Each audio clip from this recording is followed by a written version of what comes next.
Actually আমার মনে হচ্ছিল যে কোনো কথা না বলে যদি চুপচাপ থেকে সময়টা পার করতে পারতাম এই অনুষ্ঠানে, তাহলে সবচেয়ে ভালো হতো। কারণ এত আলোচনা আমরা করেছি বহু বছর যাবৎ, তাতে কিন্তু কিছুতেই কিছু হয়নি।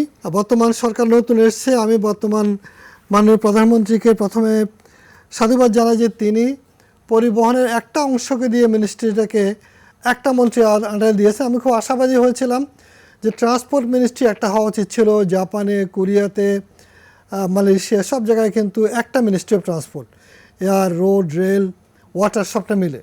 সেখানে উনি রেল, সড়ক পরিবহন এবং আমার মনে হয় কি দুটোকে একসাথে করেছে না? হ্যাঁ, আর যদিও সিভিল এভিয়েশনটা আলাদা আছে, ওয়াটারটা বোধহয় আলাদা আছে নাকি? প্রতিমন্ত্রী আছে, কিন্তু সরকার একটা অন্তত চিন্তা করেছে। প্রধানমন্ত্রী যে চিন্তা করেছেন এটা অ্যাপ্রিসিয়েবল। কিন্তু যে জিনিসটা আমি আলোচনা করব সেটা হলো যে এখানে যদি আপনি সেভাবে ধরেন তাহলে জাতিগতভাবে আমরা ফেলিউর এবং সরকার প্রশাসন টোটালি ফেলিউর। এবং সে ফেলিউরটা তারা আপনি যতভাবেই বলেন তাদের কিছু তাতে যায় আসে না, কারণ কাউকে তো আপনি দায়ী করে কোনো শাস্তির আওতায় আনছেন না। এমন যদি হতো যে দায়িত্ব পালন করতে পারে নাই, ব্যর্থতার জন্য চীনের মতো যে তাকে তাৎক্ষণিকভাবে মৃত্যুদণ্ড দেওয়া হলো কিংবা একেবারে সামারি ট্রায়ালে ক্যাপিটাল পানিশমেন্ট দেওয়া হলো, তাহলে দেখতেন যে বাংলাদেশে অনেক কিছু ঠিক হয়ে যেত। বাংলাদেশে অনেক কিছু খুব ত্বরিত হয়েছে। যেমন এর আগে জিয়াউর রহমান সাহেব যখন প্রেসিডেন্ট হলেন, সামরিক বাহিনীর পেছনে ছিল, তিনি কিন্তু অনেক এই যে পরিবহন ব্যবস্থাগুলিতে শৃঙ্খলাগুলো অনেক কঠোরভাবে আনতে পেরেছিলেন।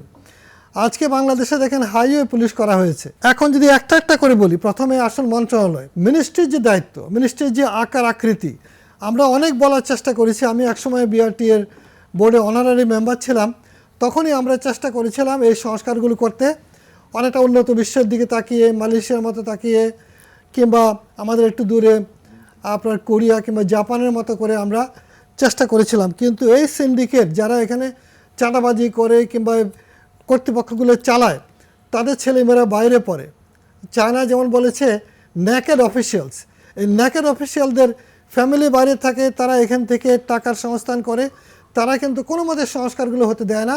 যে সংস্কারগুলো হলে পর একটা মিনিস্ট্রি অফ ট্রান্সপোর্টের মধ্যে আপনার কোনো বিশেষজ্ঞ নাই, কোনো অ্যাক্সিডেন্ট রিসার্চ সেন্টার নাই, কোনো রকমের এই যে অ্যাক্সিডেন্টটা হলো কি করলে পর আর হবে না, এই বিষয়গুলো হতে পারতো। অ্যাক্সিডেন্ট রিসার্চ সেন্টার বুয়েটে করেছে, এই রিসার্চের কী ভ্যালু আছে? ডিউ রেসপেক্ট অ্যান্ড অ্যাপোলজি, আমি প্রথম থেকে শুরু থেকে আমরা জড়িত ছিলাম বলি। আপনি তো এটার রিকমেন্ডেশন নিয়ে কোনো পরিবর্তন করছেন না।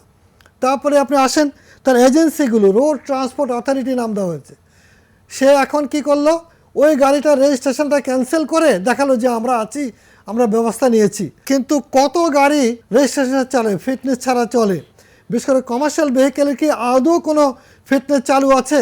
নাই। কিন্তু ওই প্রাইভেট গাড়িগুলো ভদ্রলোক যারা, তাদেরকে ধরে ধরে এই ফিটনেসগুলো করানো হয়। তারা যেহেতু ভদ্রলোক, তারা অমান্য করে পার পাবে না, সেজন্য হাইওয়ে পুলিশ করা হলো। আপনি যখন মাইলের পর মাইলে গাড়ি আটকে থেকে রাস্তায় যানজটে এই কিছু চাঁদাবাজরা মিলে এটা করে, তখন কিন্তু হাইওয়ে পুলিশকে আমরা দেখতে পাই না।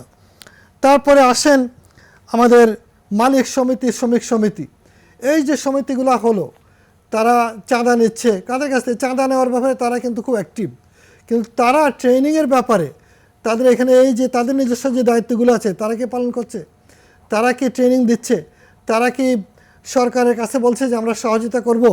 এখন সার্বিকভাবে it's a total national failure. যদি সরকার মনে করে যে মানুষের জীবনের কোনো মূল্য আছে এবং এটাকে যদি টপ ন্যাশনাল প্রায়োরিটি হিসাবে অগ্রাধিকারের ভিত্তিতে আনে, তাহলে আপনার তো সেনাবাহিনী আছে। আপনি যে সেনাবাহিনী গিয়ে জাতিসংঘের মিশনে খাটে, তারা ওইখানে বেতন পায়, পয়সা পায়, সেজন্য যাচ্ছে। তো আপনার দেশে আপনি সেনাবাহিনী যে পালন করছেন, আমরা যে বেতন দিচ্ছি, আমাদের ব্যাপারে কি তাদের কোনো দায়িত্ব নাই? তাদেরকে নিয়ে কি আমরা টোটাল ডিসিপ্লিনটা 1 বছরের জন্য আরোপ করতে পারি না? আমরা কি রাস্তায় যে এইসব অমান্য করলে পর পানিশমেন্ট দেওয়া, চীনে এখনও কিন্তু ব্যর্থাঘাত আছে, সিঙ্গাপুরে দৌড়া মারে এইসব ভ্যান্ডালিজম, কিংবা এমন যদি আপনি উল্টা সিধা কারো গাড়িতে রং ছুঁড়ে মারেন, তাও কিন্তু আপনার পাশার মধ্যে 3টা দৌড়া মারবে, 3 ইঞ্চি মাংস নাই। অতএব শাস্তি, আইন এবং আইনের প্রয়োগ ছাড়া কোনো দিন পৃথিবীতে সভ্যতা চালু হয় নাই। এখানে যেভাবে আমরা সব সঙ্গ গড়ে তুলেছি, চাঁদাবাজের সঙ্গ, অপরাধের সঙ্গ, তার মধ্যে রাজনৈতিক সদিচ্ছা যদি না থাকে, এত রক্তের বিনিময়ে 24 জুলাইতে যে একটা সরকার আসলো, সেটা কিন্তু শুরু হয়েছিল নিরাপদ সড়ক আন্দোলন থেকে। নিরাপদ সড়ক আন্দোলনের ছেলেরা রাস্তা নেমেছিল, তখন ওই সরকার তাদেরকে হেলমেট বাহিনী দিয়ে পিটিয়ে বিদায় করেছে। তারপরে আসলো 24 জুলাইতে হাজারো ছেলেরা প্রাণ দিয়ে দেশে পরিবর্তন চলে। কী পরিবর্তন? এইসব মাস্তান, অপরাধী, ক্রিমিনাল, থাগস এবং এইসব ন্যাকের অফিসিয়াল যারা এই দেশে লুণ্ঠন করে বিদেশে টাকা পাঠায়, তাদের ব্যাপারে কি আমরা কোনো স্কিম নিয়েছি এখন পর্যন্ত, নাকি কোনো আলোচনা এ পর্যন্ত হয়েছে? অতএব আমাদেরকে যেতে হবে বহু দূরে, হয়তো আরও সামনে অনেক আন্দোলন হবে, আরও বহু মানুষের রক্ত যাবে, তখন হয়তো কোনো বিপ্লবী সরকার এসে এইসব অপরাধ, এইসব দুর্নীতি, এইসব বদমাশ হারমাত থেকে দেশকে সেটাই আমরা প্রত্যাশা করতে পারি। আমি আল্লাহর কাছে প্রার্থনা করা ছাড়া কোনো উপায় দেখছি না। কারণ নতুন সরকার এসে যে এই ব্যাপারে মাননীয় প্রধানমন্ত্রী কিন্তু উদ্যোগ নিয়েছেন, তিনি মিটিং ডাকছেন, কিন্তু আমার কাছে মনে হচ্ছে আসল জায়গাটা যেটা, সেটা হচ্ছে গভর্নেন্স ফেলিউর। যে গভর্নমেন্টের ভেতরে যে মারাত্মক রকমের একটা অকার্যকারিতা আছে। মিনিস্ট্রি এটা কোনো রাইট মিনিস্ট্রি না, BRTA is not a right agency. Dhaka transport coordination authority করা হয়েছে, তার কী কাজ? ফলে এখানে অ্যাক্সিডেন্ট রিডিউস করা, অ্যাক্সিডেন্ট না হওয়ার জন্য ড্রাইভারদের প্রশিক্ষিত করা, রুট পারমিট করা, ভেহিকেলের ফিটনেস আছে কার্যকরভাবে এগুলোকে প্রয়োগ করা, হচ্ছে কি? কিছু হচ্ছে না কিন্তু। অতএব আপনি কোথায় হাত দেবেন?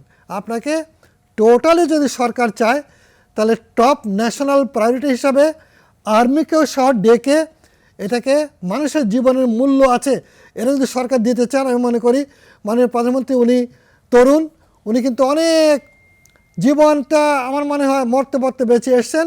অর্থাৎ তার কাছে প্রত্যাশা করব তিনি এটাকে টপ ন্যাশনাল প্রায়োরিটি হিসাবে নিয়ে সেনাবাহিনীকে সহ এসে জাতির যতটুকু ক্যাপাসিটি আছে সবটা মিলিয়ে এই সড়ক পরিবহনকে অ্যাডজাস্ট করা হলে তাহলে কিন্তু আমরা জানি কি করতে হবে।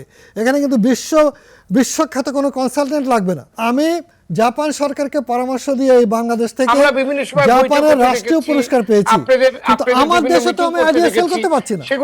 আমি তো যেহেতু আমি কোনো গ্রুপে পড়ি না, সেহেতু আমি তো আমার আইডিয়া সেল করবো কোথায়? যে আপনারা এখানে এসে বলছি, দেশের মানুষ শুনছে, আমি মনে করি অন্তত কিছুটা হলো এখন আমার আর আলোচনায় আসতে ইচ্ছা করে না, কারণ এখানে কিছু হচ্ছে না। তবু নতুন সরকার আসছে, আমরা মনে করি যে আশা করি তারা যদি এটাকে মানে টপ নাম্বার 1 ন্যাশনাল ক্রাইসিস হিসাবে এটাকে এই এজেন্ডা নিয়ে সলভ করতে চায়, তাহলে হয়তো আমার বিশ্বাস সরকার গ্রহণ করছে না। না, এইভাবে তো সরকার গ্রহণ করে না। সরকারের পার্লামেন্ট আছে, এখন যদি সরকার মনে করে যে এটাকে আমরা চরমভাবে একবারে 1 নম্বর এজেন্ডা হিসাবে নেব, তাহলে সরকার চালিতে পারে।